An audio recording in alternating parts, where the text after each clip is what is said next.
Matagal na panahon na nandito ako sa Arab country. And gustong gusto ko talaga yung mga makeup ng mga babae dito. So ngayon, itatry natin yan gamit ang Basang Patu. Ito yung makeup na bigay ng client kong Arab.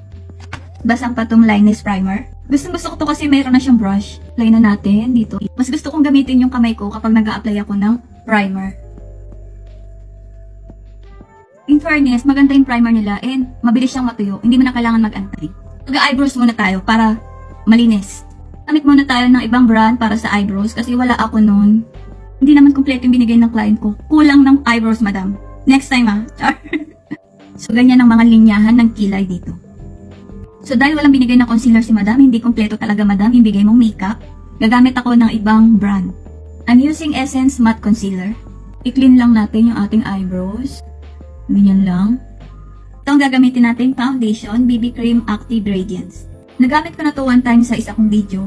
Napaka-dark ng color niya, pero try pa rin natin. BB cream siya, pero para ka nung naka-blush o naka-contour. Eye makeup na tayo. Gagamitin ko tong eyeshadow palette galing sa aking friendship at itong brush. Next, dito na tayo sa darker color. So, ang choose ko yung BS. Yun yung shade niya, BS. Parang Burma Shirley. Wow! So, dito lang lagay natin sa pinaka-outer lang ng ating eye crease.